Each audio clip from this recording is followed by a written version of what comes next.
میرا پہلا آپ سے سوال یہ ہے کہ انجینئر محمد علی مرزا صاحب نے بڑا پروپیگنڈا کیا ہے اس حوالے سے کہ خانہ کعبہ کے اندر سلطنت عثمانیہ میں یا سلطنت عثمانیہ کے دور میں خانہ کعبہ کے اندر حنفیوں نے 4 مصلے رکھے ہوئے تھے۔ جی یہ بات مرزا نے کئی ویڈیوز میں کی ہے اور اس کو بڑا منفی انداز میں ذکر کیا ہے، اور سارا اس نے الزام لگایا ہے اور ذمہ دار ٹھہرایا ہے حنفیوں کو، چونکہ سلطنت عثمانیہ کہتے ہیں حنفیوں کی تھی، تو حنفیوں نے ہی یہ طریقہ شروع کیا تھا، اور 400 سال تک کعبہ میں 4 مصلے رہے۔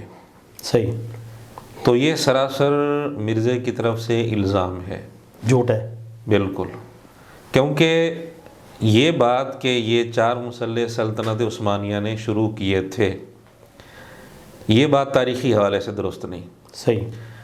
تاریخ میں جہاں تک روایات کو، تاریخی روایات کو دیکھا جائے، سلطنت عثمانیہ ابھی وجود میں ہی نہیں آئی تھی، اس سے بھی بہت پہلے خانہ کعبہ میں 4 مصلوں کا ذکر ملتا ہے۔ صحیح۔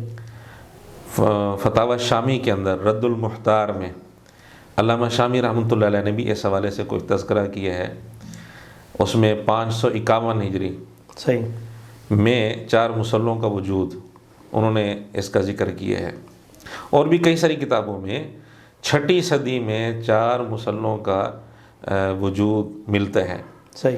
6 صدی ہجری، اس وقت سلطنت عثمانیہ وجود میں نہیں آئی تھی۔ بالکل ایسے۔ اب اس کی یہ جو پہلی بات ہے نا کہ سلطنت عثمانیہ نے شروع کیا، یہ بات بالکل غلط ہے۔ ٹھیک ہے۔ یا تو مرزا دکھائے کہ سلطنت عثمانیہ سے پہلے اس کا کوئی وجود نہیں تھا اس عمل کا، اور ابتدا سلطنت عثمانیہ نے کی تھی، تو پھر تو مرزا کی بات صحیح ہے، ورنہ جھوٹ ہے۔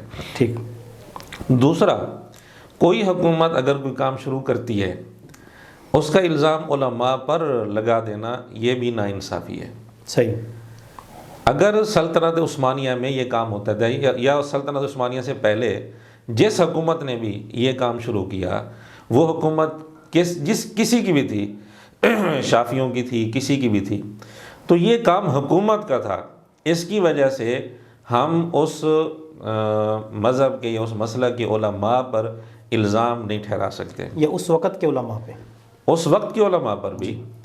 اور تاریخ میں تو ہمیں یہ چیز ملتی ہے، فتاوی شامی کے اندر بھی اور بھی کئی ساری کتابوں میں تاریخی طور پر یہ بات ثابت ہے، تاریخی حوالے سے یہ روایات موجود ہیں کہ علماء نے نکیر کی تھی کہ یہ عمل درست نہیں ہے۔ اچھا۔ بالکل، بڑے بڑے علماء نے نکیر کی تھی، اور بعض علماء کے متعلق یہ بھی تذکرہ مل رہا ہے کہ انہوں نے یہ فتویٰ دیا تھا کہ 4 مذاہب کے مطابق یہ عمل درست نہیں ہے۔ صحیح۔ تو علماء کی طرف سے نکیر موجود ہے، انہوں نے انکار کیا تھا کہ یہ عمل نہیں ہونا چاہیے، ٹھیک ہے۔ پھر بھی علماء پر الزام ٹھہرانا یہ ناانصافی ہے۔ اچھا مولانا، آپ کی بات کاٹ رہا ہوں، معذرت چاہوں گا، اس چیز میں تھوڑی سی کوئی اس کی ہے ثبوت کہ کون سے مذہب کے علماء تھے؟ حنفی تھے، مالکی تھے، شافعی تھے؟ یہ تقریباً 4 مذاہب کے علماء نے سب نے نکیر کی تھی۔ ٹھیک ہے۔ پھر البتہ یہ بھی کچھ تذکرہ ملتا ہے کئیوں نے اجازت دی تھی، وہ یوں لگتا ہے کہ جب حکومت کی طرف سے ایک کام جاری کر دیا گیا، اب کسی نے اگر پوچھنا بھی نماز پڑھوں یا نہ پڑھوں، تو ظاہر انہوں نے کہنا ہے پڑھ لو، ٹھیک ہے، اب طریقہ جو جاری کر دیا حکومت نے، ورنہ یہ نہیں کہ سارے علماء متفق ہو گئے ہوں یا حنفی علماء متفق ہو گئے ہوں کہ بالکل یہ طریقہ بہت اچھا ہے، یہ طریقہ کرنا چاہیے، ایسا کوئی نہیں یا ہے۔ ان کی خواہش جس طرح مرزا نے تاثر دیا ہے، یا ان کی خواہش پہ شروع ہاں، ان کی خواہش پہ شروع ہوا ہو، ایسا نہیں ہے۔ صحیح۔ تو ایک تو یہ اس مرزا کا الزام سراسر جھوٹ ہے کہ حنفیوں نے شروع کروایا، اور یہ کہنا کہ سارے علماء بالخصوص حنفی علماء ان کی یہی خواہش تھی، انہوں نے اس طریقے کو اچھا سمجھا، یہ سراسر غلط بیانی ہے۔ صحیح۔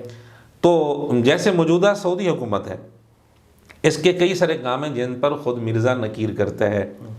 مثلا حکومت کی طرف سے مرزا کہتا ہے کہ یہ پابندی کہ ایک دفعہ جو حج کے لیے چلا گیا آگے 4-5 سال تک اس کے لیے پابندی ہے، تو مرزا کہتا ہے حکومت پابندی نہیں لگا سکتی شرعی طور پر، اس لیے اگر کوئی 2 نمبر طریقے سے جانا چاہے تو جا سکتا ہے۔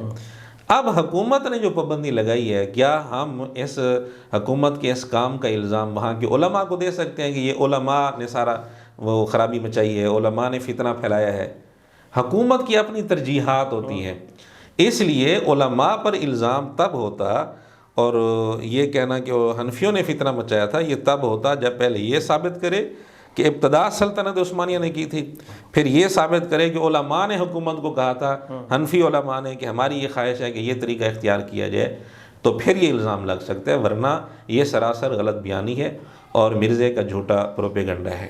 تو یہ پروپیگنڈا کرتا کیوں ہے یہ؟ حنفیوں کی ضد میں اس نے بہت ساری جگہ احناف کی ضد میں آ کر احناف پر غلط الزام لگائے ہیں، بہتان لگائے ہیں، اچھا، تو انہی میں سے اسی تسلسل کا یہ حصہ ہے، یہاں اس نے غلط بیانی سے کام لیا ہے۔ صحیح۔ باقی ہم وہ حوالے کچھ ڈسپلے کرا دیں گے ویڈیو میں، جہاں جہاں لکھا ہے تاریخی طور پر کہ یہ 6 صدی میں اس کا وجود ملتا ہے خانہ کعبہ میں۔ اس نے کہا ہے 400 سال، یعنی 1920 کے لگ بھگ یہ سلسلہ ختم ہوا 4 مسلوں کا، تو یہ کہتا ہے 1527 یا اس طرح عیسوی سے لے کر 1920 تقریباً، یہ 400 سال، حالانکہ اس سے پہلے 150-200 سال پہلے اس کا وجود ملتا ہے۔ صحیح۔ ہاں جی، یہ بات اس کی غلط ہے۔